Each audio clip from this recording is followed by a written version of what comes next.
On September the 11th, enemies of freedom committed an act of war against our country. Americans have known wars, but for the past 136 years, they have been wars on foreign soil, except for one Sunday in 1941. Americans have known the casualties of war, but not at the center of a great city on a peaceful morning. Americans have known surprise attacks, but never before on thousands of civilians. All of this was brought upon us in a single day, and night fell on a different world, a world where freedom itself is under attack. Americans have many questions tonight. Americans are asking, who attacked our country? The evidence we have gathered all points to a collection of loosely affiliated terrorist organizations known as Al-Qaeda. They are some of the murderers indicted for bombing American embassies in Tanzania and Kenya and responsible for bombing the USS Cole. Al-Qaeda is to terror what the mafia is to crime, but its goal is not making money. Its goal is remaking the world and imposing its radical beliefs on people everywhere. The terrorists practice a fringe form of Islamic extremism that has been rejected by Muslim scholars and the vast majority of Muslim clerics, a fringe movement that perverts the peaceful teaching of Islam.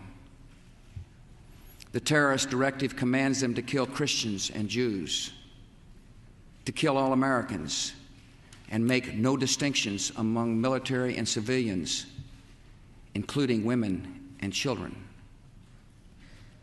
This group and its leader, a person named Osama bin Laden, are linked to many other organizations in different countries, including the Egyptian Islamic Jihad and the Islamic movement of Uzbekistan.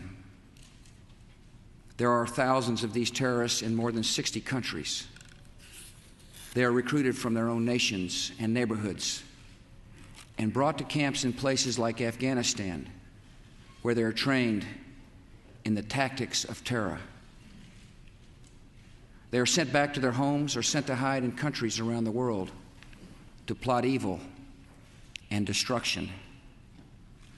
The leadership of Al-Qaeda has great influence in Afghanistan and supports the Taliban regime in controlling most of that country. In Afghanistan, we see Al-Qaeda's vision for the world. Afghanistan's people have been brutalized. Many are starving, and many have fled. Women are not allowed to attend school. You can be jailed for owning a television. Religion can be practiced only as their leaders dictate. A man can be jailed in Afghanistan if his beard is not long enough. The United States respects the people of Afghanistan. After all, we are currently its largest source of humanitarian aid, but we condemn the Taliban regime.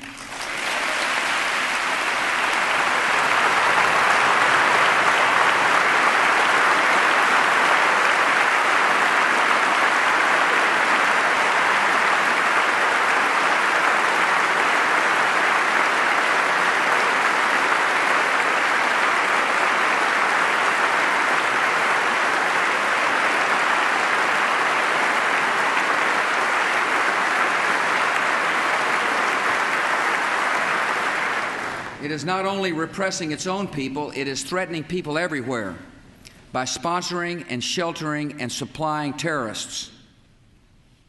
By aiding and abetting murder, the Taliban regime is committing murder. And tonight, the United States of America makes the following demands on the Taliban. Deliver to United States authorities all the leaders of Al-Qaeda who hide in your land.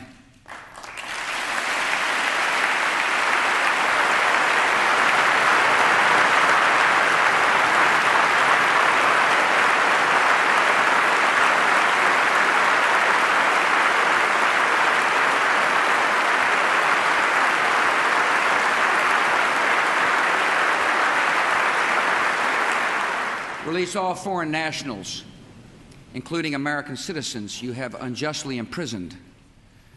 Protect foreign journalists, diplomats, and aid workers in your country. Close immediately and permanently every terrorist training camp in Afghanistan, and hand over every terrorist and every person in their support structure to appropriate authorities.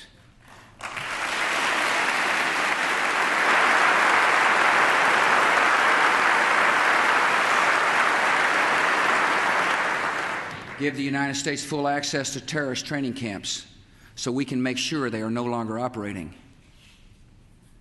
These demands are not open to negotiation or discussion.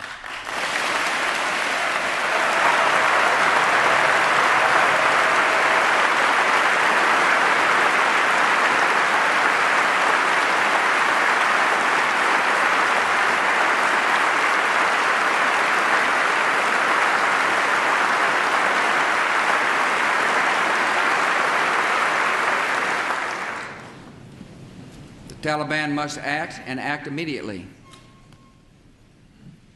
They will hand over the terrorists, or they will share in their fate.